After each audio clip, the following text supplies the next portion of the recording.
자, 오늘 세 번째 시간 해보겠습니다. 제목은 성경에서 말하는 복과 복된 자의 여정. 첫 번째. 이렇게로 한번 잡아봤습니다. 그러면 지금 이제 마태복음 5장에서 우리가 복이 들어가는데, 복된 자. 그래서 팔복이라고 그러잖아요, 흔히. 그 팔복이라고 그러는데, 사실은 알고 나면은 하나의 복을 얘기를 하는 거고, 알고 나면 한 사람이 이런 복된 자다라고 하는 걸 말하는 거거든요. 그렇게 말하는 건데, 먼저 우리가 들어가면서 성경이 말하고 있는 복이 뭔지, 그 개념 정리를 좀 하고 들어갈게요. 복이란 뭘까요? 세상에서는 누군가가 성공을 했거나 좋은 일이 생겼을 때 복받았다고 이야기를 합니다. 그렇다면 성경에서 말하는 복은 무엇을 말하는 걸까? 이제 시편에 보니까 이런 말씀이 있어요. 같이 읽어볼게요. 헐몬에 있으신 시온의 산들에 내린 같도다. 거기서 여호와께서 복을 명령하셨나니 곧 영생이로다. 그러니까 여기서 복을 뭐라고 얘기하냐면은 영생이라고 한다. 영생이라고 하는데, 그러면 영생 그러면 우리가 지금 하는 작업 중에서 좀 중요한 게 단어 하나하나를 조금 더 우리가 그냥 생각하고 있는 영생, 영생 이거 말고 구체적으로 그 단어가 성경에서 의미하고 있는 게 뭔지를 좀 찾아보기 위해서 영생을 히브리어 단어로 좀 보면요. 영생 떨어져 있어요, 이렇게. 영하고, 우리가 영생이라고 하지만 영이라고 하는 히브리어가 오람이에요, 오람. 오람인데, 요게 이제 숨겨진 소멸, 또 생각 밖에 시간, 과거나 미래 시간을 뛰어넘는 영원, 뭐 이런 거예요. 그러니까 영원인데 실제적인 거예요. 실제적인, 그게 영이라고 하는 건데, 여기에 나오는 거는 지금 그 명사를 얘기를 하는 거고, 그 명사는 모든 사물의 이름이잖아요. 모든 사물의 이름인데, 그 이름은 항상 동사를 가지고 있잖아요. 그러니까 그 명사가 가지고 있는 특징, 그 움직이는 그 특징이 항상 있는 거잖아요. 근데 우리의 인생, 삶이다 이렇게 얘기할 때 삶은 명사지만 삶이라고 하는 것은 살다, 뭐 살아가다 이런 거 동사에서 오는 거잖아요. 그런 것처럼 여기 영오람이라고 하는 것도 뭐 영원, 과거나 미래 밖에 어떤 것 이렇게 나오는데, 이게 어근을 좀 찾아가 보면 동사가 뭐냐 하면 아람이라고 하는 거예요. 그 아래에 있는 거. 그게 아람. 그게 뭐냐 하면은 시야를 가리다, 즉 숨기다 이런 뜻이 있어요. 그러니까 영이라고 하는 말은 다른 말로 하면은 우리가 생각할 수 없는 어떤 세계를 얘기를 하는 거예요. 생각할 수 없는 어떤 다른 특별한 어떤 거, 그거를 얘기를 하는 거고, 생을 보면 여기 하이로 되어 있는데 생, 뭐 신선한, 임생, 생명 이렇게 되어 있죠. 요거의 유래, 동사를 보면 하야예요. 밑에 이사 이일에 하야. 그게 뭐냐면 살아있다, 살게 하다, 확실히 뭐 생명을 주다 이런 거거든요. 그러니까 이게 이제 뭐냐면은 숨겨진 삶, 뭐 숨겨진 생명, 비밀스러운 뭐 생명 이런 뜻이에요. 근데 실제적인 거. 숨겨져 있고 가려져 있는데 그게 오히려 실제라고 하는 거죠. 그래서 원어를 보면 영생이라고 하는 말이 이제 그런 말인 거죠. 이렇게 볼게요. 이 어근을 보면 비밀스럽게 가려진 것이지만 실제적인 생명이라는 뜻이라고 할 수 있습니다. 우리의 생각과 시간을 뛰어넘는 차원으로의 세계. 우리 육의 눈으로 볼 때는 소멸처럼 보여지는 거예요. 없음처럼 보여지는 거죠. 없음으로. 그렇게 보여지는 그 영의 영역을 말합니다. 이제 다음 페이지 넘어갔어요. 그 영역을 말하는데, 그렇다면 그 영생이 복이라고 했잖아요. 지금 우리가 살펴본 바에 의하면. 그 영생을 그럼 우리는 어떻게 알 수 있고 어떻게 그걸 가질 수 있냐는 거죠. 그래서 요한복음 5장 39절에 이렇게 말씀합니다. 읽어볼게요. 너희가 성경에서 영생을 얻는 줄 생각하고 성경을 연구하거니와 이 성경이 곧 내게 대하여 증언하는 것이니라. 또 읽어볼게요. 영생은 곧 유일하신 참 하나님과 그가 보내신 자 예수 그리스도를 아는 것이니라. 여기에서 성경에서 말하는 복은 영생이라고 얘기를 해요. 그죠? 영생이고, 영생은 어떻게 얻을 수 있냐면, 어디에서 얻을 수 있냐면 성경에서 얻을 수 있다. 그리고 그 성경 내용은 곧 예수 그리스도를 증언한 것이라고 하고 있고, 그래서 영생은 뭐냐 하면 성경에 나타나 있는 하나님과 예수 그리스도를 알 때 가능하다. 아는 것을 영생. 뭐 영생이 어떤 물리적인 공간 안에 들어가는 걸 얘기하는 것이 아니라 내가 아는 상태, 그 상태를 영생이라고 하는 거죠. 반대로 성경을 예수 그리스도의 증언으로 만약에 보지 못하면 아무리 성경을 많이 읽어도 영생이 되지는 못한다는 얘기죠. 그러니까 성경을 읽는데 내가 선과 악으로 읽거나 어떤 윤리책으로 읽거나 그런 책으로 읽는다면 그게 나한테 영생은 안 된다는 얘기죠. 그래서 중요한 우리가 성경을 읽는 관점 중에 하나가 성경 모든 이야기는 예수 그리스도에 관한 이야기다 라고 하는 거. 그런 관점을 가지고 성경을 봐야 되는데 그 관점이 없는 거죠, 우리가. 그래서 그런 관점을 가질 수 있도록 해주는 게 산상수훈이에요. 왜냐하면 예수님이 오셔서 교정을 해주셨기 때문에. 그러면 이 복을 이제 구체적으로 아브라함 족장들을 통해서 말씀을 하셨거든요. 그걸 한번 살펴볼게요. 아브라함을 맨 처음에 하나님 부르실 때 이제 이렇게 말씀하셨어요. 내가 너로 큰 민족을 이루고 네게 복을 주어 내 이름을 창대하게 하리니 너는 복이 될지라. 그러니까 아브라함을 부르면서 내가 너한테 복 주게 한 게 아니라 네가 복이 되게 하겠다 이런 거죠. 존재 개념인 거예요. 네가 복이다. 내가 복이 되게 하겠다라고 하는 그런 말씀이에요. 그럼 복이 되게 할 수 있는 하나님이 방법이라든가 복이 될 수 있도록 하는 어떤 내용이라든가 그게 이제 뭐냐 하면은 창세기 22장 18절 말씀이 있거든요. 또 내 씨로 말미암아 천하 만민이 복을 받으리니 이는 네가 나의 말을 준행하였음이니라 하셨다 하니라. 여기 이제 좀 지나게 돼 있는 게 뭐로? 씨로. 너의 씨로 말미암아 아브라함뿐만 아니라 모든 사람들이 다 복을, 영생을 받을 수 있도록 하는 것이 아버지의 뜻이라고 얘기를 하는 거죠. 그렇게 이루기 위해서는 구약에서는 씨를 얘기를 많이 해요. 창세기에서는요, 씨 가진 열매 맺는 나무, 뭐 이런 개념으로 얘기를 했어요. 얘기를 했고, 지금 구체적으로 갈수록 그 씨가 인격화되어 가지고 나타나는 거죠. 점진적인 계시다, 이런 얘기를 하는데, 그 밑에 한번 볼게요. 이제 이삭한테 하는 얘기인데, 이삭한테도 또 하나님이 똑같이 얘기를 해요. 시작. 내 자손을 하늘의 별과 같이 번성하게 하며 이 모든 땅을 내 자손에게 주리니 내 자손으로 말미암아 천하 만민이 복을 받으리라. 이렇게 똑같이 얘기를 해요. 근데 여기 보면 씨라든가 네 자손이라든가 이게 네 자손을 하늘의 별과 같이 많다는 거는 복수 개념이잖아요. 근데 성경에서 자손은 단수로 쓰고 있어요. 그 단수로 말미암아 그 단수 안에 복수들을 만들겠다. 이런 개념으로 얘기를 하는 거거든요. 그래서 구약의 족장들을 통해서 약속하신 씨라든가 제라라고 하는 자손이라는 개념을 신약에서는 이제 실체로 해석해 주는 거예요. 사도 바울이. 그 씨가 뭐냐, 그 자손이 뭐냐라고 하는 거를 갈라디아서에서 해석을 해주거든요. 읽어볼게요.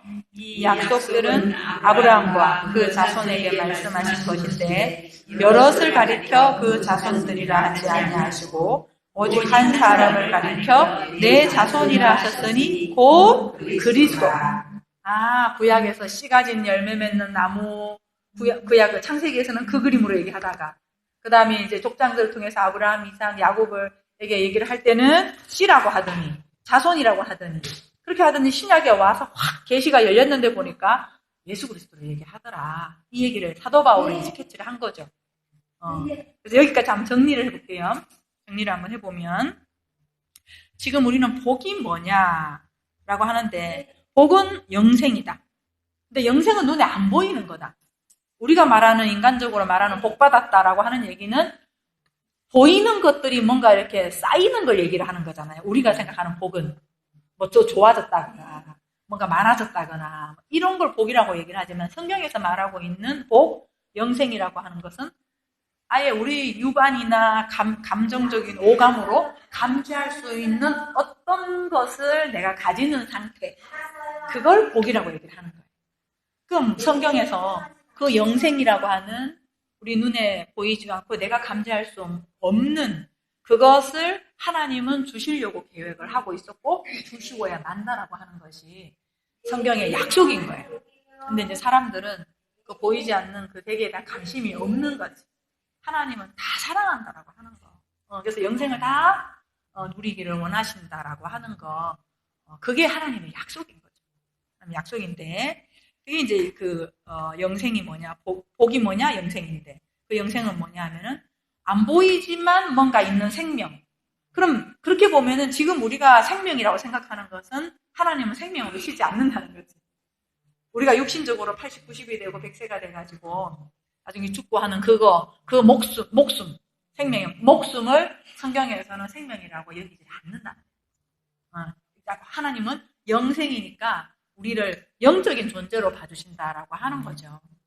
그래서 우리가 생각할 때는 아유, 저 사람은 나이가 젊은 때 죽었네. 세상에 복도 없어. 이렇게 얘기를 하지만 하나님 그걸 가지고 치지 않는다는 얘기죠. 인생의 짧고 긴 거 그런 개념이 아니고 내 안에 정말 내가 영생이 되었느냐라고 하는 거. 그래서 그걸 위해서 하나님은 계속적으로 일을 하시고 있는.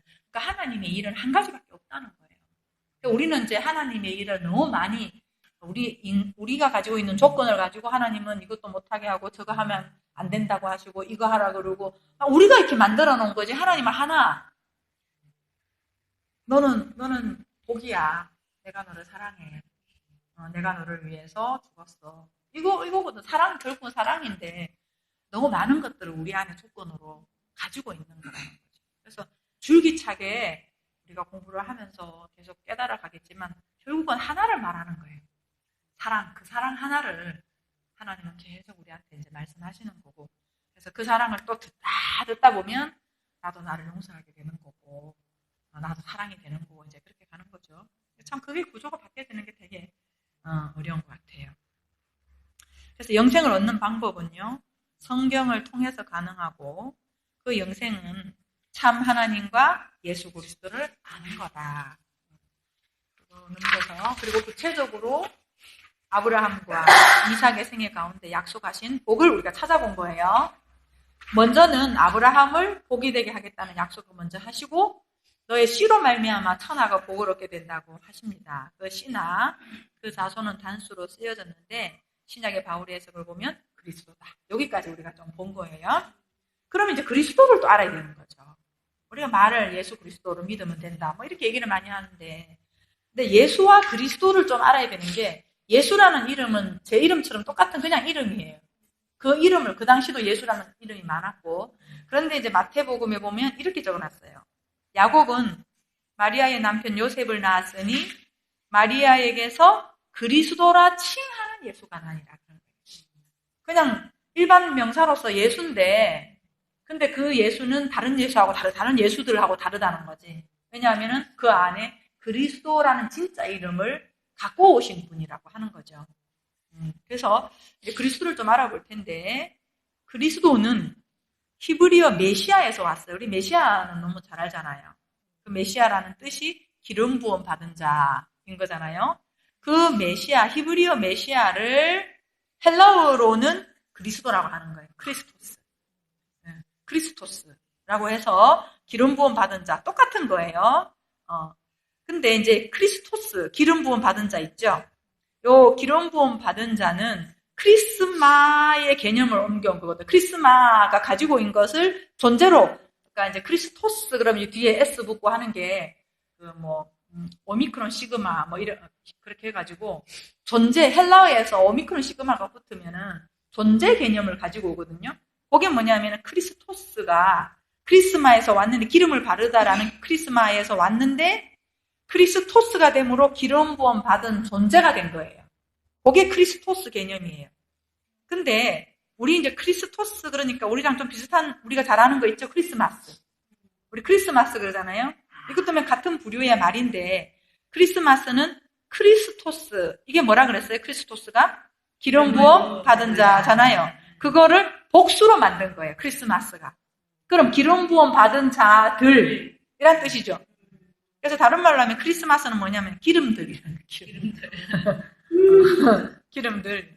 크리스마스라고 하는 게 그리스도의 예수님의 생일 어쩌고 하지만 진정한 의미는 우리가 기름들이 되는 거죠. 존재가 되는 건데 성경에서는 기름을 또 그럼 뭐라고 하냐는 거죠. 기름을 알아야 되는 거죠. 기름 부어 주시옵소서 이렇게 하는데 기름을 성령에 부어지심으로 표현하고 있어요. 그럼 성령에 부어지심이 뭐냐? 또 막 뭐가 바람같이 와가지고 쓰러뜨리는 거냐?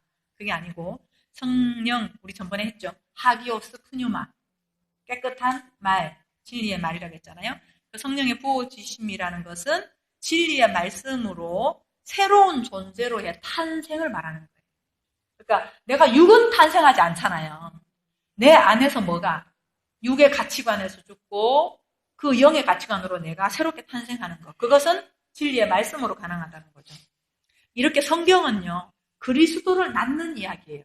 내 안에 내가 기름이 되는 얘기예요. 그러니까 내 옛사람이 죽고 내가 새사람이 태어나는 그 얘기인 거죠. 그걸 다른 말로 하면 내 안에 그리스도를 낳는 이야기, 내가 기름이 되는 이야기, 내가 영생이 되는 이야기를 말하고 그것을 그대로 보여주신 것이 예수 그리스도인 거예요. 그러니까 예수 그리스도를 믿는다라고 하는 거에는 엄청난 내용이 있는 거죠. 그냥 말로만 믿는다, 이런 입으로 시인해서 믿는다 이런 개념이 아니라 그 예수께서 하신 일, 의미, 그거를 우리가 이제 안다는 얘기죠. 그래서 예수 그리스도를 믿는다는 것은 그분을 섬기는 것이 아니라 그분처럼 되는 거다. 그래서 그것을 복이라고 하는 거예요. 우리 존재 개념이 뭐 다른 말로 하면 진짜 우리가 신이 되는 거죠. 신이 되는 거. 그게 복이라고 하는 거예요. 그래서 이러한 복된 자, 곧 영생을 소유한 자를 산상수훈에서는 소개를 먼저 해요. 그래서 마태복음 5장부터가 산상수훈의 시작인데 맨 처음에 예수님이 입을 열어 하시는 말씀이 복을 가진 복된 자들은 이런 자들이다. 영생을 가진 자들은 이런 자들이다. 이거를 먼저 소개를 해요. 10절까지. 10절까지 그렇게 이제 소개를 하는데 그렇게 그 10절까지 소개하는 게 이제 팔복이라고 그러잖아요. 그 심령이 가난함부터 시작해가지고 의를 위하여 박해를 받은 자까지. 근데 이제 성경을 가만히 보세요. 3절에 심령이 가난한 자는 복이 있나니라고 했을 때도 천국이고 10절의 끝도 천국이에요. 그러니까 시작도 천국으로 얘기를 하고 팔복 마지막 끝에 있는 것도 천국을 얘기를 하는 거예요. 그러니까 복된 상태는 영생인데 그 영생의 상태가 사실은 뭐라는 거예요? 천국, 하나님의 나라가 되었다라는 것을 얘기를 하고 앞부분과 마지막 부분을 천국으로 감싸고 그 중간에서 그 복된 자가 걸어가는 여정을 설명해 준 거예요. 심령이 가난하고 애통하게 되고 이게 그 여정을 우리가 이제 설명을 우리가 들을 건데 그렇게 10절까지 설명하고 난 다음에 있죠. 그리고 나서 그냥 성경 제목으로만 잠깐 보시면 13절에는 제목이 뭐 나와 있죠. 새까맣게 13절이 있는 게 소금과 빛 이렇게 나와 있죠. 마태복음 5장에 보면 큰 제목이 소금과 빛으로 이렇게 되어 있잖아요. 그러니까 이렇게 있어요? 이렇게 복이 된 자들, 천국이 된 자들, 그런 자들이 뭐다? 소금이다. 그런 자들이 빛이다. 이렇게 얘기해 주는 게 제가 지금 구조를 조금 설명을 드리고 있어요. 해준 게 13절부터 16절까지고 그리고 17절부터 20절까지는 율법이 너희들이 지금까지 행하고 있었던 율법의 의로는 안 된다라고 하는 것이 보여주는 게 20절까지예요. 그렇다면 되는 방법을 가르쳐 줘야 되잖아요. 그래서 너희들이 지금까지 믿고 있고 알고 있었던 건 내가 다시 설명해 줄게 하는 게 21절부터예요. 그래서 진짜 내용은 뭐냐면 21절부터 계명을 살인하지 말라고 되어 있는 희생제사 개념인데요. 희생제사 하지 말라, 간음하지 말라, 거짓 증거하지 말라, 그리고 사랑하라. 요 4개로 완성을 해주시는 거예요. 이 4개의 계명이 우리 안에서 이제 완성이 되면 우리의 이제 구조가 완전히 좀 달라지는 거죠. 이런 구조가 되어 있는 거예요. 그래서 우선 오늘은 소위 팔복이라는 것을 통해서 복된 자의 여정을 한번 보겠다는 거예요. 그 여정을 다 보려고 했더니 여정이 좀 너무 멀더라고요. 중간까지만 좀 여정을 하겠습니다. 첫 번째가 뭐냐면 심령이 가난한 자는 복이 있나니 천국이 그들의 것이며 이렇게 되어 있죠. 네, 여기 심령 그러면 우리가 어떤 우리의 마음 이런 걸 생각을 하는데 푸뉴마예요. 푸뉴마라고 하는 것은 영이에요. 다른 말로 하면 안 보이는 것. 우리가 감지할 수 있는 우리의 마음 상태를 얘기하는 게 아니라 마음도 물론 연결이 다 같이 혼도 그렇고 영도 연결이 돼 있지만 여기서 가난하다라고 하는 얘기는 내가 그 영적인 가난함을 얘기를 하는 거예요. 그래서 사람들이 그러니까 영이 가난하다라고 하는 사람들은 천국이 올 거다 이 말이거든요. 천국을 알게 될 거다. 천국이 네가 될 거다. 이런 말인데 내가 영이 가난하다는 것을 감지하는 사람은 드물다는 얘기지. 그거를 감지를 우리가 할 수가 없는 거죠. 돈 없는 거는 엄청 감지를 잘하는데 금방 하는데 영이 가난하다는 거는 잘 모르는 거예요. 그러니까 이제 그냥 일상으로 우리가 풀어서 본다 그러면은 뭔가가 이제 불만족스러운 거지. 무엇인가가 영이 뭔지는 내가 모르는데 뭔가 이게 이렇게 막 좀 내가 강의도 많이 하고 돈도 많이 벌고 뭐 사람들도 또 좋아하고 뭐 이런 것도 있고 그래서 뭔가 좀 그때는 만족스럽고 좋고 그랬는데 향이 찜찜한 거야. 뭐 그래도 허기진 뭐 어떤 왜 그렇잖아요. 내가 뭔가 다 갖추어져 있는 사람한테는 천국의 출발이 안 되는 거지. 그러니까 천국의 출발이라고 하는 것은 내가 여기서 뭔가 결핍을 느끼니까 그 결핍을 채울 수 있는 다른 뭔가를 어쨌든 뭔지는 모르겠지만 뭔가를 추구하게 되지만 그러나 내가 다 가지고 있고 만족스러우면은 추구하지 않는 거죠. 그래서 성경에 이런 표현이 있어요. 부자는 천국에 들어가기 불가능하다. 그 부자라고 하는 것이 물질적인 부자를 얘기하는 것이 아니라 내가 모든 것을 갖추고 있다라고 하는 그러니까 다른 말로 내면적으로 말하면 내가 율법으로 흠이 없다라고 하는 사람들. 나는 뭐든지 다 지키고 있어라고 했던 서기관 바리새인들 그런 사람들 부자로 비유를 들어서 얘기를 하거든요. 그래서 바리새인들은 돈을 좋아하는 자라 이렇게 표현되어 있어요.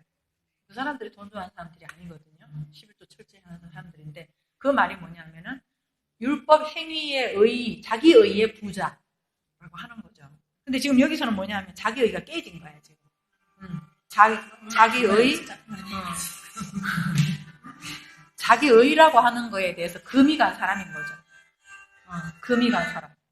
내 안에서 뭔가 인생에 대해서 내가 생각하고 있던 거에 대해서. 그래 또 이제 좀 더 절실한 사람들은 파산 선고를 내가 받은 사람. 도저히 나한테 내 힘으로 안 된다라고 하는 거. 뭐 마음적인 것이든 외부적인 것이든 그런 거가 천국의 시작이 되는 거죠.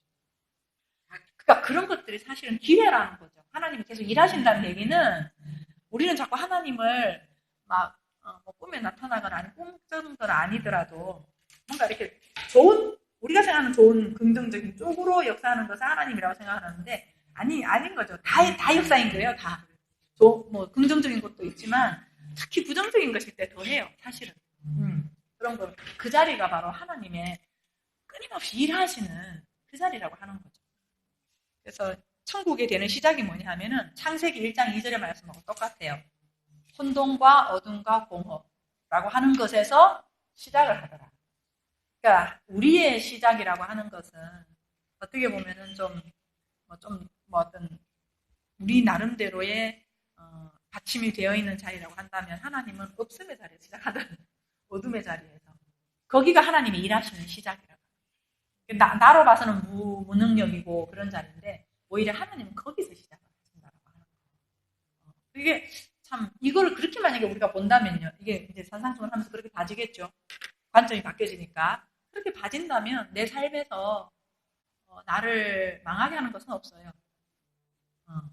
그러니까 선하고 악한 게 없고 좋고 나쁜 게 없고 모든 것들은 다 하나님이 우리를 복을 만들어가는 손길이다. 이렇게 이제 그렇게 보게 되니까 점점 저 개인적인 경우로 보면은 점점 이렇게 두려움과 불안이 사라지고 좀 안정이 되고 또 원망하고 그런 것들도 사라지고 이런 것들이 이제 이렇게 상태적으로 나타난다고 한다면 뭐 당연하겠죠. 그거는 너무나 당연하겠죠. 하여튼 거기 시작이라는 거예요. 그래서 그 어둠을 뚫고 천국은 침노에서 온다 그러잖아요. 침노를 해서 들어오는 거예요. 들어온 거고 출애굽기로 보면요. 애굽에서의 노예에게 시달리는 상태. 그러니까 그러니까 출애굽 여정이 우리의 구원의 여정이라 그러잖아요. 구원의 여정인데 어디서부터 시작하냐? 애굽에서 시작하더라. 거기 막 노역, 종 거기서 내가 종이었네라고 깨닫는 자리에서 시작하더라는 거죠. 같이 읽어볼게요. 주 여호와의 영이 내게 내리셨으니 이는 여호와께서 내게 기름을 부으사 가난한 자에게 아름다운 소식을 전하게 하게 하시니라. 나를 보내사 마음이 상한 자를 고치며 포로된 자에게 자유를, 갇힌 자에게 노임을 선포하며. 그러니까 여기 보면요, 가난한 자에게 아름다운 소식이 복음이잖아요. 그러니까 가난한 자에게 들린다는 얘기죠. 그럼 그 가난한 자들이 어떤 자들이냐? 여기 뒤에 나오는 거, 마음이 상한 자, 또 포로된 자, 갇힌 자. 다른 말로 하면 우리가 다 이런 상태인데, 조금 다른 말로 하면 내가 마음이 상한 자라는 걸 아는 사람. 또 내가 포로된 상태구나, 내가. 자유롭게 막 돌아다니지만 포로된, 내 마음이 보니까 포로됐네. 다른 사람 말에 포로되고 이런 거 있죠. 그리고 내가 갇혀 있었었네. 이거를 내가 내 상태를 아는 거죠. 어떻게 보면은 내 상태를 아는 자에게 복음이 전파된다는. 그래서 이 복음이 전파되었던 그 사도 바울은 그 복음을 알고 나서 감옥 속에 갇혔을 때 사도 바울에게는 물리적인 감옥이 안 되더라. 이 얘기를 하는 거죠.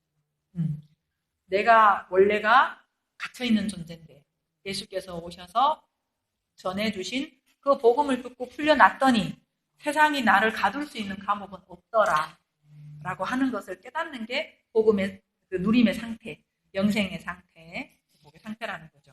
자, 시작은 어디서부터 되냐면은 내가 가난한 자구나, 내가 가난함, 정말 뭔가 좀 결핍되어 있어 라고 하는 것을 깨닫는 자리, 거기서부터 시작을 하는 거죠. 시작을 하는 거고, 그 다음에 이게 차례차례 요 다음엔 고담 이렇게는 볼 수 없지만 쭉 흘러가는 단계예요. 그래서 불교에서 마음 얘기를 많이 하잖아요.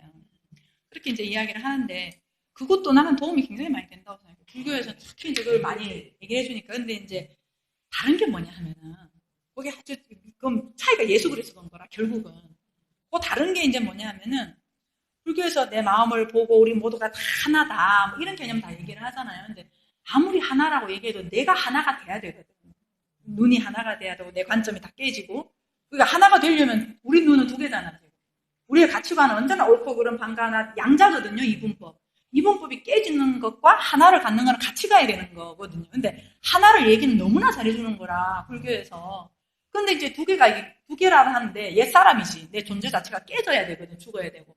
근데 그 부분에 있어서는 방법이 계속 이제 묵상이나 명상이나 그런 걸로 가는 거지.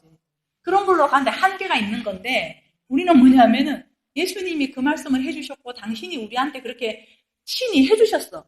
그래서 성경을 통해서 절대적으로 그분이 나를 해주셨다라고 하는 인격적인 그 만남이 있으면 이 두 개가 깨지는 거를 나도 감수할 수 있는 거야. 감수할 수 있고 하나가 될 수 있는 그런 개념인데 그게 이제 두 번째가 그건 거예요. 애통이 예수 그리스도인 거거든요. 그 애통이 왜 예수 그리스도냐 이제 그걸 볼 거예요. 애통하는 자가 복이 있는데 위로를 받을 거다. 근데 일단 애통 그리고 위로 이 개념이 우리가 생각하는 단어들하고 조금 다르다라고 하는 거 원어가. 애통할 때 애통은 헬라어 펜테오에서 왔거든요. 그냥 단어의 뜻으로 보면 애도하다, 슬퍼하다 맞아요. 근데 이 펜테오가 파스코에서 왔어요. 근데 파스코가 뭐냐면 고난당하다라는 의미인데 그것도 좀 비슷하잖아요. 이걸 명사로 해서 절기로 하면 파스카예요. 그 파스카가 뭐냐면 6월절 얘기합니다. 6월절. 여기 펜테오라는 말이 6월절 어린 양의 고난, 6월절 어린 양의 죽음, 6월절 어린 양의 애통인 거지. 그러니까 거기에서 온 거예요. 그래서 여기서 말하는 애통은 뭐냐면 예수 그리스도의 고난과 죽음을 말하는 거예요. 그렇게 죽을 때 이제 위로를 받을 것이다. 위로가 뒤에 나오잖아요. 그 위로가 아이고 슬퍼 안 되겠다. 내가 위로해줄게. 이런 개념이 아니고 그 위로도 파라칼레오거든요. 이게 원어 헬라어로 파라칼레오인데 가까이서 부르다 이런 뜻인데 이게 어디서 왔냐면 파라클레토스. 성령이잖아. 성령. 위로자 성령. 그러니까 이 말은 예수의 6월절 고난, 그래서 예수님 오셔가지고 자꾸 죽어야 된다 하고 사람들은요 죽지 마라 하고 예수님은 나 떠나야 된다 하고 제자들은 떠나지 말라고 하고. 근데 예수님은 계속 얘기하신 게 내가 죽어야지 유익하다. 왜냐하면 성령이 오시니까. 내가 죽지 않고 육으로 있으면 너희들하고 내가 하나가 못 되잖냐. 내가 죽어야, 육이 죽어야 영으로 오셔서 우리 안에서 함께 하나를 연합체를 이루니까 그 얘기를 하시는 거죠. 그래서 이제 심령이 아까 이제 첫 번째랑 같이 연결을 해보면 먼저는 뭔가 이제 찝찝하고 가난하고 결핍되어 있고 그래서 뭔가 이렇게 좀 찾는 거죠. 그렇게 찾는데 그렇게 애굽에서 막 부르짖듯이 그렇게 찾는데 거기서 이제 나올 수 있는 게 뭐냐 하면 그 관문이 뭐냐 하면은 예수 그리스도의 죽음을 통해서만 우리 노예에서 벗어날 수 있는 거예요. 예수 그리스도의 죽음과 부활을 통해서만 내가 결핍에서 벗어날 수 있는 거죠. 결핍에서 벗어나서 채움이 가능하게 된다라고 하는 그 여정을 얘기해 주는 거예요. 지금 이를 얘기하면서 질문이 많이 좀 들 거예요. 왜 그러냐면 내용은 없거든 지금. 그냥 이런 여정인데 그 안에 그 여정으로 갈 수 있는 내용은 지금 21절부터라고 그 말씀을 드렸잖아요. 그래서 지금은 여정이 이렇게 가는구나라고 하는 것만 좀 보시고 예수의 6월절 고난이 있어요. 성령이 오시고 성령이 오셔야 진짜 내가 부요해지는 거예요. 영적으로 영적인 부요함으로 갈 수 있고 첫 번째과 연결하면요. 영이 가난한 상태에서 천국이 시작되고 그러면서 예수의 죽음을 알고 성령의 인도를 받게 된다는 말입니다. 그래서 이걸 그림으로 보면은 애굽에서예요. 애굽에서 노예 상태에 있어서 막 부르짖었죠? 그게 첫 번째 복의 상태하고 같은 거예요. 근데 그 애굽에서 나올 때는 뭘로 나와요? 이 사람들 애굽에서 나올 때 10가지 재앙의 맨 마지막 재앙 어린 양의 죽음으로 광야로 나오게 되는 걸 얘기하는 거죠. 그러니까 첫 번째 복이나 두 번째 복을 애굽의 그림으로 말하면 출애굽기의 그림으로 말한다면 애굽의 상태를 얘기를 하는 거다. 애굽의 상태에 내가 노예 상태네. 나는 정말 자유롭지도 못하네. 너무 인생이 왜 이런가. 그런데 그런 상태에서 하나님께서 어린 양의 죽으심으로 말미암아서 끄집어내는 거예요. 이 사람들을. 끄집어 나와야지 그 어린 양의 죽음이 있어야지 성령, 진리의 말씀을 들을 수 있는 데가 광야거든요. 그래서 스데반이 광야를 교회라고 한 거예요. 그러니까 교회는 뭐 하는 데냐면은 우리 인생의 여정에서 진리의 말씀을 듣고 훈련하는 것이 교회예요. 말씀을 듣고 훈련하는 것이 교회 조직이고 거기서 진리가 선포되고 하면서 그러니까 내가 가지고 있던 구조가 깨지고 진리가 들어오고 구조가 깨지고 진리가 들어오고 해가지고 내가 딱 교회가 되는. 그럼 나는 더 이상 조직에 매이지를 않는 거죠, 이제는. 내가 더 이상 교회에서 뭐 지키라 했던 거에 대해서 매이지 않는 거죠. 그런 자를 뭐라고 얘기하냐면 아들이다. 아들. 하나님의 아들 되는 거죠. 그 아들이 아버지의 법을 지켜야 돼, 이런 개념이 없잖아. 그냥 아들은 자유롭잖아요. 그냥 아버지를 사랑하니까. 그런 개념인 거죠. 그렇게 이제 교회에서 다 같이 신앙생활 하고 있지만 어떤 사람은 법에 매여 하는 사람이 있는가 하면 어떤 사람은 이제 법을 떠나서 그래도 이제 교회 조직 공동체니까 자유롭게 이렇게 다니는 사람이 있는가 그거는 이제 모르죠 우리는 모르고 그 사람의 상태니까 요 그림이 이제 출애굽 그림하고 같이 연결해 보면 이제 그런 건데 그럼 3번부터는 광야에 나와서의 이야기인 거예요. 광야에 나와서 말씀의 훈련을 받는 이야기인 거예요. 그게 이제 온유한 자는 복이 있나니 그들이 땅을 기업으로 받을 것이며 여기서 온유도 그러니까 우리는 지금 하늘나라 언어 가나다를 다시 배우고 있다. 이제 그렇게 보시고 온유다 그러면은 먼저 우리가 딱 떠오르는 게 최 목사님이 인상 생각이 나시겠죠? 그런 개념이 아닌 거예요. 성경은 성품을 얘기하지 않는다. 항상 우리가 기억해. 성품, 도덕 이런 걸 얘기하지 않는 거예요. 성경은 그 얘기하는 거 아니에요. 진리만 얘기하는 거. 성품적 온유가 아니라 이게 이제 프라우스 해가지고 예배. 그치. 예배, 기도 이런 거예요. 근데 예배, 기도도 또 이제 제가 얘기를 하려니까 우리가 예배 그러면 또 우리가 생각하는 예배. 근데 수가성 여인한테 와서 수가성 여인이 그랬잖아요. 어디서 예배 드려야 될까요? 정말 옛날부터 예배 드렸는데 여긴데 저 사람들은 저기라 그러고 얻은 것이 더 용할까요? 뭐라든가 거룩한 곳일까? 장소적인 개념 어떻게 해야 할까? 행위적인 개념 가지고 있는 그 여인한테 그런 개념 아니다. 참된 예배를 드리는 건 영과 진리로 드리는 거다. 그러니까 장소 개념 아니다. 행위적인 개념이 아니라 네 안에 존재가 되는 개념이다. 이런 얘기인 거예요. 한마디로 얘기하면. 그걸 수가성 여인한테 얘기해 주잖아요. 그럼 다른 말로 하면 형식적인 예배를 말하는 것이 아니라 내가 진리를 깨달아 내 자신이 말씀의 사람이 되는 게 예배가 되었다. 기도가 되었다. 이 말인 거예요. 성경은 존재 개념, 존재. 존재 개념. 그래서 출애굽 과정으로 보면요. 광야에서 훈련받는 것을 말하는데 그 훈련을 받아서 내가 예배 자체가 되고 기도 자체가 되는 거죠. 우리 기도 그러면은 기도하는 거 이렇게 생각하잖아요. 예배도 드리는 거. 그건 아니에요. 그게 아니라 내가 예배자. 좀 예배가 되는 거라 그러시게 하면 예배자. 기도자. 또 그러네. 아이 몰라. 어쨌든. 그래서 진리를 깨닫고 진리를 주는 사람을 온유하다라고 하는 거예요. 진리가 된 사람을 뭐 됐으니까 내가 주는 것도 진리겠지. 그래서 이제 두 사람 대표자가 나오죠. 민수기에는 누가 나와요?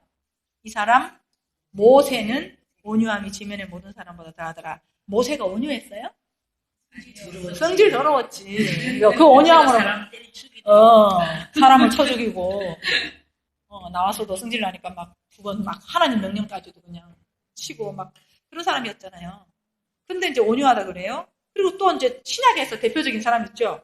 나는 마음이 온유하고 겸손하니 나의 멍에를 메우고 내게 배우라. 그리하면 너희 마음이 쉼을 얻으리니.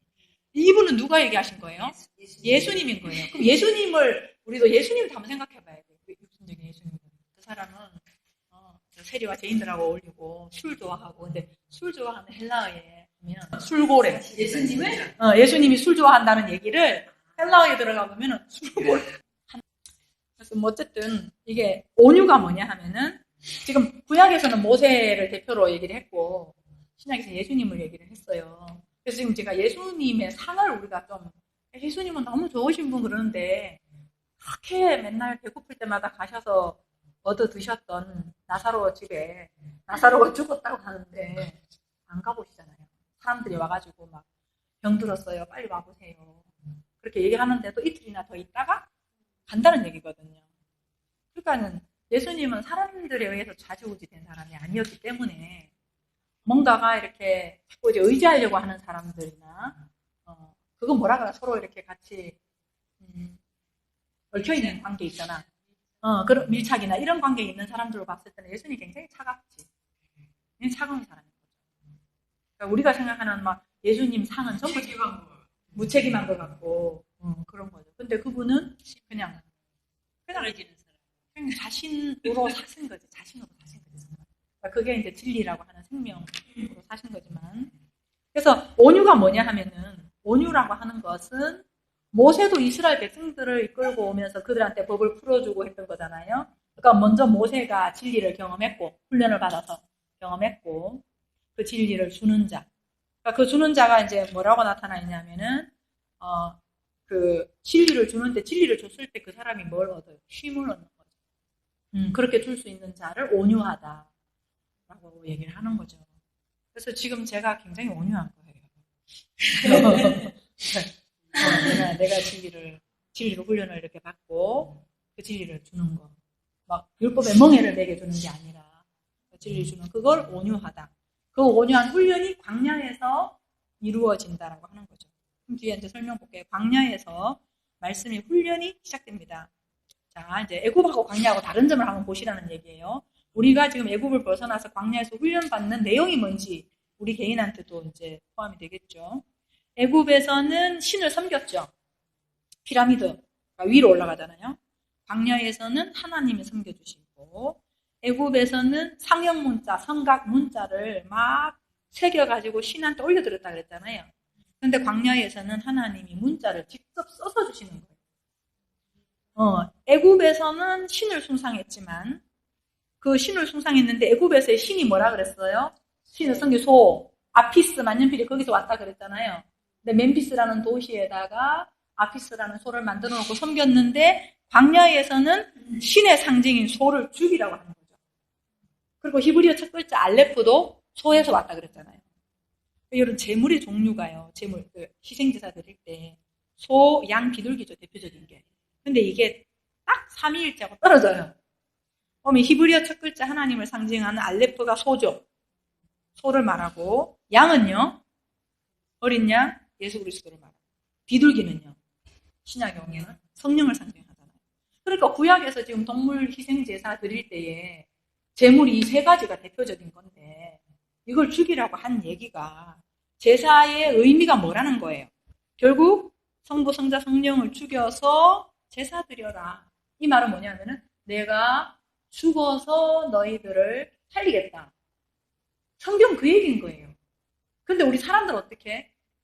내가 당신을 섬길게요. 하지만 하나님은 당신을 죽이시면서까지 우리를 섬겨주신다는 거예요. 이거는 진짜 너무 큰 어떤 관점인 게, 종교는 사람이 해요. 근데 진리는 그분이 우리를 해주신다. 근데 그거는 이치적으로도 저는 맞다고 생각해요. 이성적으로도. 왜냐하면 아니 옆에 있는 사람도 잘 못 섬기잖아요. 우리가. 옆에 있는 사람을 자기식으로 섬기잖아요. 그것도. 근데 안 보이는 분을 섬긴다는 거는 더더군다나 이건 불가능한 얘기인 거죠. 불가능한. 이것은 신이 죽어서 섬겨주시겠다는 것을 보여주신 것입니다. 다른 말로 하면 신이 제물로 오셔서 죽으시고 우리에게 영생을 주시려는 하나님의 계획을 말씀하시는 것입니다. 사람은 육을 가지고 있고 인생도 한계가 있죠. 그러나 하나님은 육을 가진 사람을 당신처럼 영적인 존재와 하나 되는 계획을 가지고 계셨어요. 그래야 복이 되지. 우리 인생에게 뭐 물질적인 복을 주신다. 그건 복이 아니죠. 없어질 때가 있잖아요. 근데 영원한 거. 그것을 하나님께서 주시는 건데 그게 복이다. 영생이고. 자, 근데 그 방법은요. 인간의 애씀으로 되지 않고 하나님의 일하심으로 가능한 거다. 그래서 성경은 처음부터 끝까지 하나님의 일하심을 말하고 있어요. 그래서 출애굽기에도 보면은 너희는 가만히 있어 여호와의 일하심을 보라. 그런 찬양도 있죠. 너를 나와 같은 존재로 만들고야 말겠다는 하나님의 열심. 그래서 광야에서의 싸움은 내가 섬기냐 하나님의 섬김을 받느냐의 싸움인 거예요. 거기에서 내가 섬기려고 하는 자존심이 죽고, 그러니까 섬기려고 하는 것이 일반적으로 우리 기준에 보면은 굉장히 인간적인 것 같고 바람직한 것 같아요. 도리 같아요. 도리. 유교 사상이 또 우리한테 많이 젖어 있어서 그런 거죠. 도리인 것 같은데 내가 섬기려고 하는 것 자체가 교만이다. 이 말이죠. 그런 자존심이 죽고 하나님의 전적인 은혜로구나를 깨닫는 사람이 진짜 예배가 이루어진 거예요. 그걸 깨닫는 사람이 하나님이 원래 말씀하셨던 기도가 이루어진 거죠. 그렇게 된 사람이 다른 사람한테도 멍에를 벗겨주고 힘을 주는 온유한 자가 되는 거죠. 이렇게 이제 온유한 자의 광야를 거쳐가지고 거쳐서 훈련을 받다 오는데 그 훈련 방법이 지금 4번에 있는 거예요. 의에 줄이고 목마른 자는 복이 있나니 그들이 배부를 것이며. 근데 여기 또 봐봐. 의에 줄이고 그러는데 의를 어떻게 줄여요? 우리 의를 모르는데. 모르잖아요. 그래서 광야에서 훈련하는 내용 중에 하나님 의에 줄이게 하시는데 사실상 하나님의 의는 우리가 모른다는 거죠. 그래서 하나님이 우리가 알 수 있도록 가르쳐주는 거예요. 그게 뭐냐면은 육신의 배고픔을 통해서 하나님의 의가 우리 안에 없음이 더 큰 배고픔인 거구나. 육신 배고프니까 밥 먹어야 되지. 그런 것처럼 그건데 밥 먹어도 또 먹어야 되고 또 먹어야 되고 그런데 진짜 배고픈 게 있다는 거구나. 봐봐요. 내가 배고파서 오늘 또 먹어. 좀 이따 먹을 거잖아요. 또 먹었어. 배고파 저녁에 또 먹었어. 근데 먹고 하면서 우리는 어디로 가요? 죽으러 가잖아요. 지금. 계속 뭔가 이렇게 배고파서 먹는데 1년이 지나고 2년이 지나고 계속 하면서 우리는 끝은 죽음이라는 얘기죠. 그렇다면은 육신으로 먹는 것 자체가 나를 살려주는 건 아니네. 육신적으로 내가 먹어야 배부른 것처럼 진짜 살리는 양식이 있겠구나. 그거를 이제 깨닫게 해주시는 거죠. 그 장면이 지금 출애굽기예요. 한번 볼게요. 요거는 성경을 열어서 한번 볼게요. 출애굽기 15장. 오늘은 조금 길겠습니다. 강 교수님. 출애굽기 15장. 15장 22절 말씀. 자, 볼게요. 22절에 모세가 홍해에서 건너왔어요. 이스라엘을 인도함에 그들이 나와서 수로 광야로 들어가서 거기서 사흘길, 요거 조금 생각을 염두에 두고 있으세요. 창세기랑 연결되고 모든 게 사흘 이렇게 연결돼서 오늘 제가 창세기랑 연결해서 하려다가 진짜 복잡한 것 같아서 나중에 하겠습니다. 사흘 길을 걸었으나 물을 얻지 못하고 마라에 이르러서 물을 찾았어요. 근데 물을 마셨는데 써더래. 쓴물이라는 거지. 근데 그걸 못 먹겠더라는 거죠. 그래서 백성들이 막 원망했죠. 25절에 하나님께서 한 나무를 가리켰어요. 하나님이 하나를 딱 지적해 준 거죠. 그래서 그 나무를 물에 던졌더니 물이 변했어. 물이 변해가지고 달게 되었다는 거예요. 그러니까 쓴물이 어떻게 됐다는 거예요? 단물이 됐다는 거예요. 근데 더 중요한 게 뒤에 있는 거지. 전번에 제가 거기서 썼잖아요.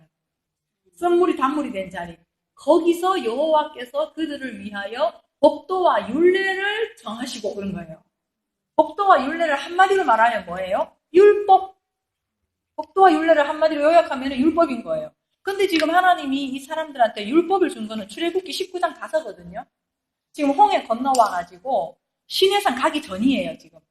근데 법을 받는 거는 언제냐면 시내산 가서거든요. 근데 가기 전인데 하나님이 율례와 법도라는 이름을 쓰셨어요. 그리고 26절 이르시되 너희가 너희 하나님 나 여호와의 말을 들어 순종하고 내가 보기에 의를 행하며가 아니고 포이에오에 되며 의가 되며 내 계명에 귀를 기울이며 내 모든 규례를 간직하면 지키다는 것이 울타리 쳐서 내가 간직한다는 이런 얘기예요. 우리는 자꾸 행위 개념으로 이해를 하니까 내 안에 간직하면 내가 애국 사람에게 내린 모든 질병 중 하나도 너희에게 내리지 않겠다. 여기서 질병이 뭐 육신적인 질병을 얘기하는 게 아니고 애국의 질병이 뭐냐면은 안 되는 방법 가지고 열심히 하는 거. 그게 종교인 거예요. 그게 질병인가요? 병인가요? 병. 안 되는 방법 가지고 열심히 하는 거 있잖아요. 그거 너희들한테 안 되겠다. 나는 너희를 치유하는 여호와다. 이 말씀 하는 거예요. 지금 이제 쓴물인 마라를 가지고 마라의 쓴물을 가지고 율법이라고 하는 것이 뭔지를 얘기해 준 거야. 하나님께서 율법을 십계명에 새겨 주셨잖아요. 돌비에다가 새겨서 딱 던져주니까 사람들이 우리가 막 열심히 지금 십계명을 외우잖아요. 그리고 십계명 그대로 살아야 돼 이렇게 생각하잖아요. 근데 그 율법인 그 많은 계명 중에서 대표가 10인데 그렇게 우리가 이해를 하고 있는데 지금 여기서 하나님은 내가 율법 준 거 요 정신이 뭔지 아냐? 너희들이 하나도 어기지 않고 다 지켜야 돼라는 것이 아니고 그 율법의 의도는 너희들은 쓴물 인생인데 율법의 의도를 잘 알면 단물이 될 거야. 이 말씀을 하시는 거예요. 그러니까 우리가 율법이 우리한테 생명이 되는 얘기지 지켜야 하는 규례가 아닌 거예요. 근데 우린 대다수를 지금 율법을 규례로 알고 있는 거야. 어릴 때부터 그걸 배워가지고 십계명을 하나 해가지고 이거는 뭐에 어긋나고 회개도 십계명 근거해서 하라 그러고 막 그렇게 오는데 오해하는 거죠.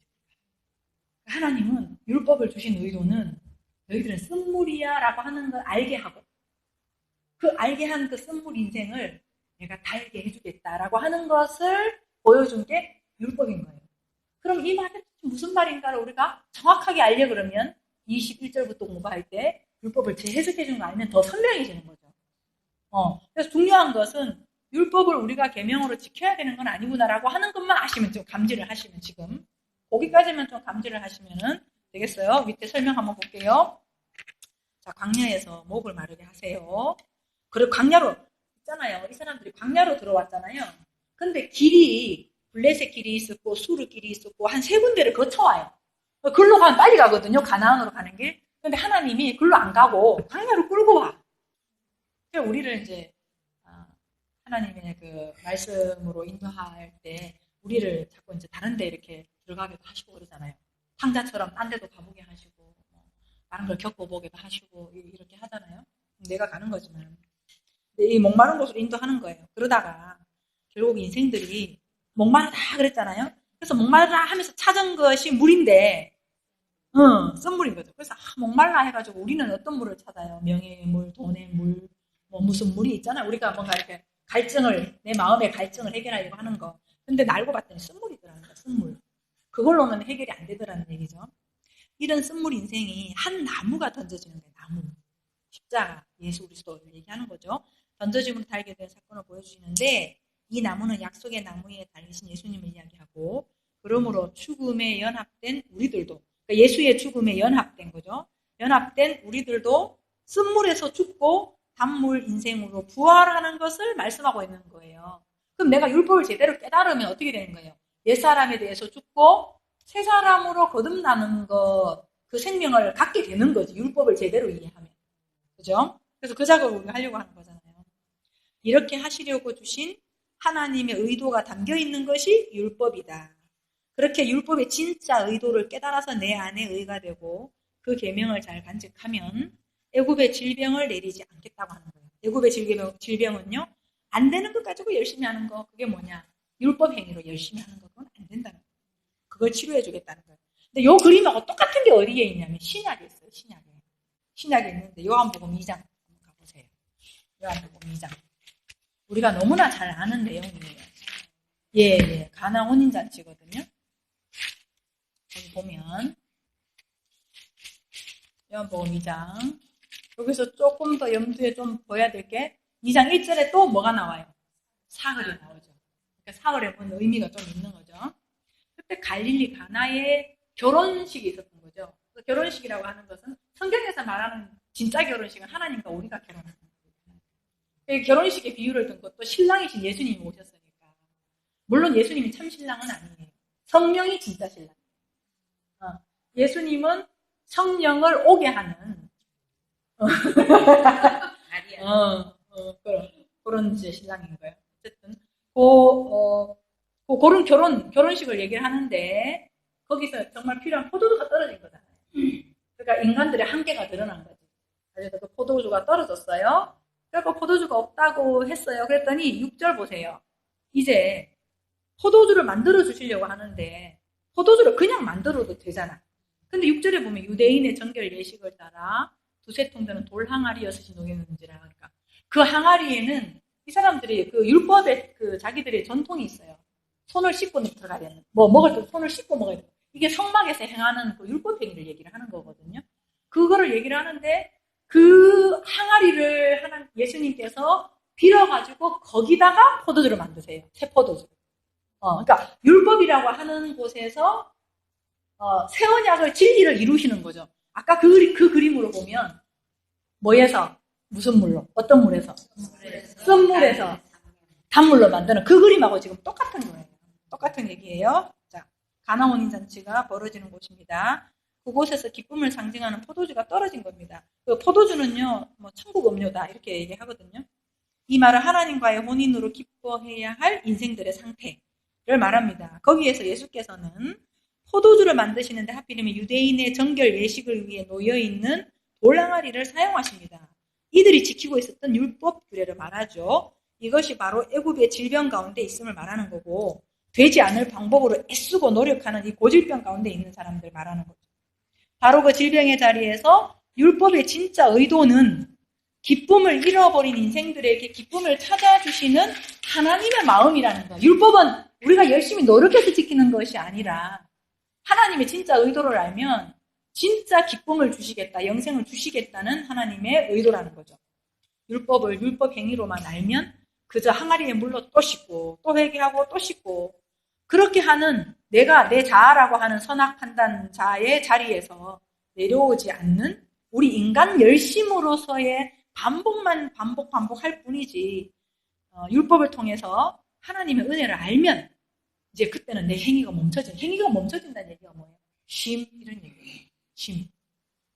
행위가 멈춰지고 존재가 되는 거 존재가 되어서 기쁨이 내 안에서 넘친다는 걸 보여주는 거예요. 그러니까 하나님의 의도는 이거라는 거지. 우리를 괴롭히는 게 아니라.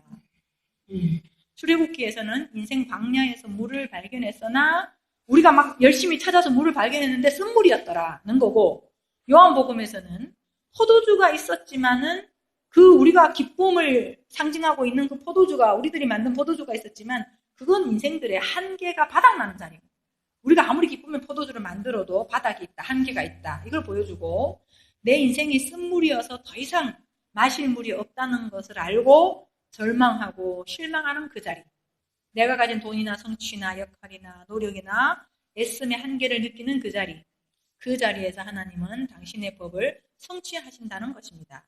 나의 모습이나 상황을 보면 내가 무너지는 것 같지만 하나님은 영생이라는 진짜 존재로 내 안에 세우시는 거예요.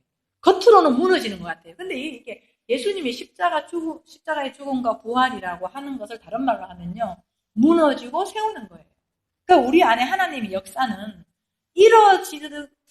하나는 이루어지고 보이지 않는 것은 세워지는 거예요. 그러니까 우리가 이제 하나의 눈을 가지면, 우리의 기존에 가지고 있던 눈을 가지면, 예를 들어서 내 아이가 교통사고를 당했어요. 그럼 불행한 거야. 이건 나쁜 일이 일어난 거야, 나한테. 그런데 내가 하나의 눈을 가지면 그 일은 불행한 것이 아닌 거지. 불행과 행이 하나가 되어버리는 거예요. 그러니까 그 불행한 것 속에는 다른 어떤 진짜가 세워지고 있는 중이라는 거죠. 뭐 예를 들어서 우리 애가 뭐 어디 떨어졌다, 시험 치러 갔는데 이제 그러면 떨어진 건 좀 약하니까 하더라도 뭐 다른 어떤 뭐 조금 더 심각한 일이 있다 치면 거기서 불안은 없어요. 없는 건 아니지만 불안의 강도가 약하고, 그런데 이제 걔가 느끼는 아픔이나 그런 거에 대한 아픔은 감정적으로 있는 거지. 그런 거 있는데, 그러니까 그런 상황에 대해서 막 그 상황 때문에 내가 막 이게 존재가 막 무너진 것 같은 그런 거, 그런 개념이 없고, 내 안에서는 이제 그런 건 또 자꾸 갈수록 그게 있는 거지. 하나님의 뭔지는 모르지만 일하심이라는 거. 그거는 이제 분명하게 너무나 이제 더 점점 그렇게 이제 알게 되는 그런 게, 우리가 오감이 감지하는 거는 이루어지는 거는 잘 감지하는데 세워지는 거는 잘 감지를 못해서, 내 안에 뭔가 안 보이게 세워지는데, 영이라고 하는 어떤 그런 존재로 세워지는데 이루어지는 거에 대한 감각은 너무나 우리가 이렇게 잘 인식을 하니까. 근데 이루어지는 거, 없어지는 거, 허물어지는 거, 인식이 너무나 잘 돼. 무너지는 거. 그러면서 이렇게 같이 세워지는데 그거는 감지가 안 되는데, 그 감지 능력은 어디서 생기냐? 말씀 안에서 이제 그거 말씀이 영이라고 했으니까 그런 거죠. 그래서 이렇게 이제 의로 배부르게 되면 상황이 어떠하든 내 모습이 어떠하든 모든 것들은 하나님의 의를 세우시는 사랑의 손길이라고 하는 것을 알게 된다고 하는 거죠. 오늘 5번까지 이제 하려고 왔는데 오늘 해볼게요. 긍휼한 자는 복이 있나니 그들이 긍휼의 기를 받을 것이며. 그러니까 이제 여기까지 왔어요. 의에 줄이고 배고파요. 온유한 자로서 훈련 받아요. 그렇게 왔어요. 그러면은 내 안에 긍휼이 되는 거예요. 그러니까 이제 긍휼 개념 그러면 언뜻 또 떠오르는 거 있죠. 긍휼이 뭔지. 뭐 그런 거잖아요. 뭐 그 연관은 있지만 그 개념은 또 성품적인 건 아니라는 거죠. 긍휼은 히브리어로 보면 라함에서 왔어요. 헬라어는 전부 다 히브리어에서 따온 거거든요. 라함이 뭐냐면 사랑하다, 긍휼이 여기다 라는 동사예요. 그런 동사인데 이 동사의 명사형이 뭐냐면 레헴이라고 하는 자궁, 모태, 태라고 하는 거예요. 이 긍휼이. 그래서 긍휼이라는 거는요, 태가 생긴다는 말이에요. 그 자궁 내 안에 그 태가 생겨야지. 그 태가 뭐예요? 생명이 거기서 보호받는 자리잖아요. 발생하고 성장하는 장소가 태를 말하잖아요. 그러니까 그 생명이 어디 있다는 거예요? 밖에 있는 게 아니라 내 안에. 이제 내 안에 생긴다는 얘기지. 바깥으로 막 열심히 생기도록 막 열심히 하는 게 아니라 내 안에 착상이 딱 돼가 생기는 거죠. 그래서 우리가 생명을 임신하고 출산을 하게 되는 것이고, 의에 줄이고 목말라 함으로 앞에 거랑 연결했어요. 그 줄임과 갈증을 해결하여 배부른 사람들은 그 안에 긍휼을 갖게 된다. 내 안에 사랑을 갖게 된다. 다른 말로 하면 내가 긍휼이 되고 내가 사랑이 된다, 이런 말이죠. 그 배부름은 옛 사람의 의식이 죽고 우리 안에 생명과 진리의 말씀으로 사랑의 집이 완성이 되는 것. 성막으로 보면요, 가장 깊은 곳이 어디예요? 지성소죠. 지성소는 뭐가 있어요? 언약궤가 있잖아요. 언약궤는 약속이죠. 말씀이죠. 언약궤가 있는 지성소가 된다는 뜻으로 레헴이 쓰여진 거예요. 그러니까 너희가 지성소까지 자라가라 한 거는 내가 지성소가 되라는 얘기거든요. 내가 말씀이 되라, 그런 얘기거든요. 누가복음 11장 이것도 한번 찾아보겠습니다. 그러니까 예수님이 나오죠. 그리고 바리새인이 있어요. 이제 점심 식사를 하시는 거예요. 근데 38절에 보세요. 아니, 점심을 드시는데 손을 안 씻네, 예수님이.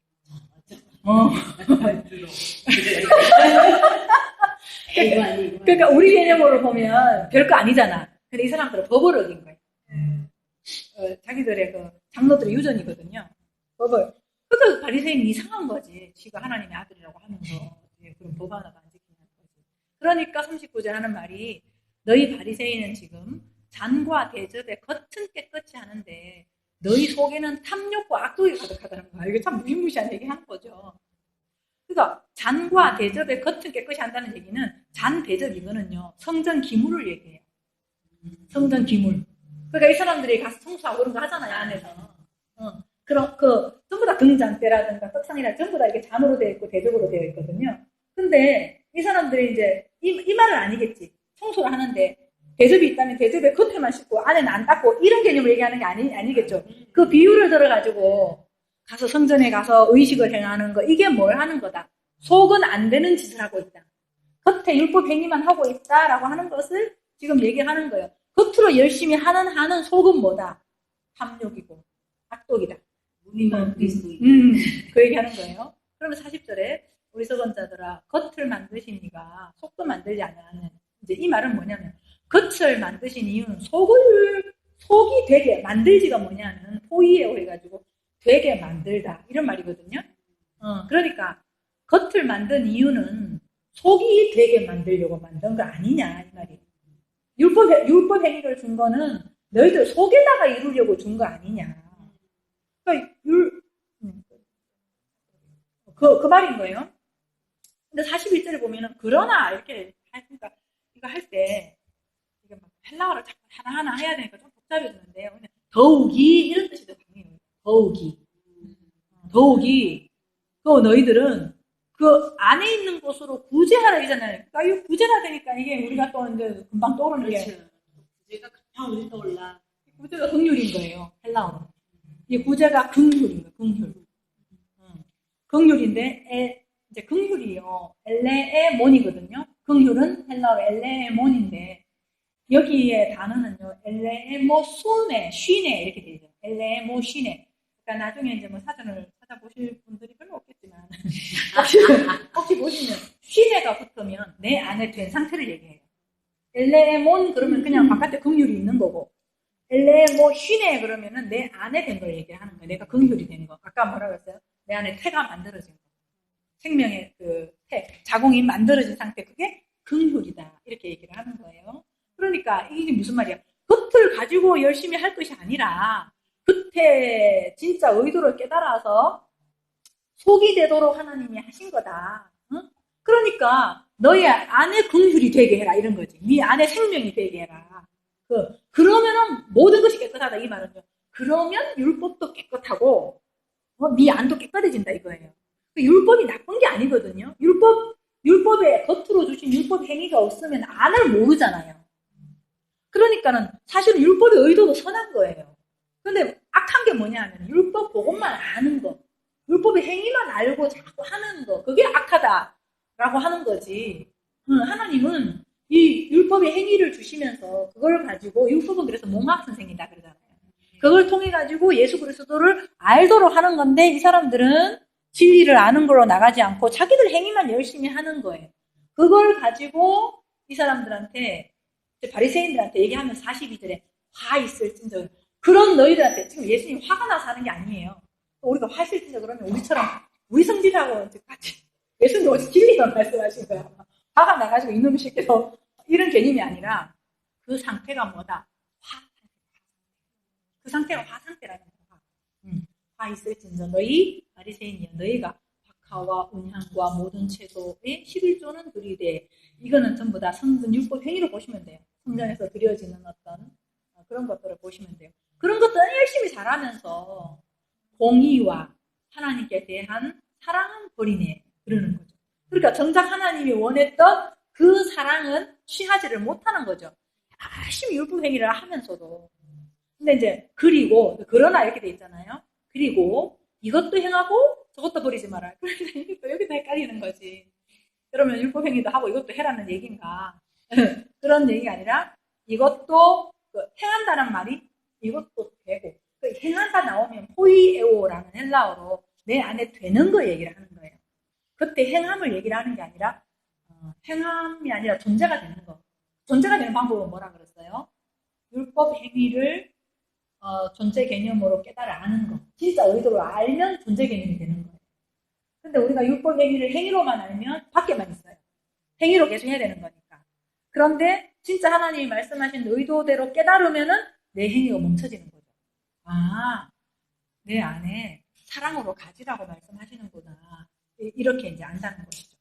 그래서 이것도 되고 율법을 통해 가지고 내 안에 사랑으로 성취하라 이 말씀을 하는 거예요. 지금 바리새인들한테 예수님께서 하신 말씀이 그런 거예요. 읽어볼게요. 겉의 것을 주신 이유가 율법적 행위죠. 내 안을 정결케 하라고 주신 것임을 알았으면 뭐가 된다? 엘레 모순의 긍휼이 되는 것입니다. 그 바깥 것을 넘겨줄 때는 내가 행위를 하라고 주신 것이 아니라 그 의도를 알고 이해하여 내 안의 존재로 넘겨주려는 것입니다. 그러면 내 안에 진리가 됩니다. 그러면 모든 것이 너희에게 깨끗하리라고 하십니다. 율법을 열심히 지키는 것은 겉만 깨끗이 하는 것이고 모두 다 탐욕이라고 합니다. 아무리 율법적 신앙생활 해도 더러움의 연속인 거예요. 그래서 제가 성품 얘기 아니라 했잖아요. 성경은 도덕적인 성품을 얘기해요. 우리가 생각하는 더러움은 도덕적인 거잖아요. 그런데 지금 성경에서의 더럽다 하는 얘기는 율법적 행위 가지고, 그러니까 율법적 행위라는 것 자체가 나한테서 나오는 거니까, 내 기준, 내 선과 악의 기준에서 나오는 거니까 우리 인간의 의라고 하는 것은 더러운 걸레다 이런 표현을 쓰셨잖아요. 왜냐하면 그렇게 하는 동기는 결국 자아의 강화이기 때문에 그렇습니다. 그것을 깨끗게 하는 방법은 안에다가 두라는 거다. 깨끗게 하는 방법은 뭐예요? 깨끗게 하는 방법은 깨달으면 되는 거예요. 안에다가 두는 방법이 뭐예요? 겉의 것의 의도를 깨달으면 안에 들어가는 거잖아요. 그 말인 거예요. 안에 둔다는 의미는 행위로 주어진 율법의 진짜 행위자가 누구인지 알고. 자, 그럼 볼게요. 행위로 주어진 율법의 진짜 행위자가 누구예요? 하나님께서 성경에서 하라 하지 마라 이렇게 명령하신 것은 누가 하시겠다는 얘기예요? 하나님이 하시겠다는 얘기예요. 하나님이 하시겠다는 얘기예요. 진짜 행위자는 하나님이에요. 율법 행위를 내가 하는 게 아니고요.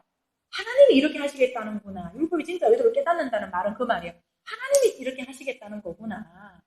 를 깨달으면 내가 사랑으로 깨달아지겠죠. 그러면 그게 내 안에 간직이 되는 그런 얘기를 하는 거죠. 진짜 행위자가 누군지 알고 그렇게 완성해 주신 사랑을 아는 것. 그거를 내 안에 완성이 되었다. 그럴 때 이것을 뭐라고 얘기하냐면요. 율법의 완성. 율법의 완성은 율법을 행위로만 하는 거는 완성이 안 됐어요. 율법의 진짜 의도를 깨달아서 내 안에 사랑으로 가지면 완성이다. 그래서 그러므로 내가 가르쳐준 원리대로 깨달아 안다면 뭐다? 긍휼한다. 결국 밖의 정결은 안을 깨끗게 하라는 의도로 주신 것입니다. 손 씻는 거 이런 행위들 있잖아요. 그런 것들은 안을 깨끗게 하라는 의도로 준 거예요. 밖의 정결이 하나님의 행위를 통해서 완성이 되는 것임을 알지 못하고 나의 행위를 반복을 하면 내 안에 생명이라는 사랑의 존재가 되지는 못해요. 내가 열심히 하고 있는 한은 사랑은 안 돼요. 알 때 이제 내 행위의 부산함.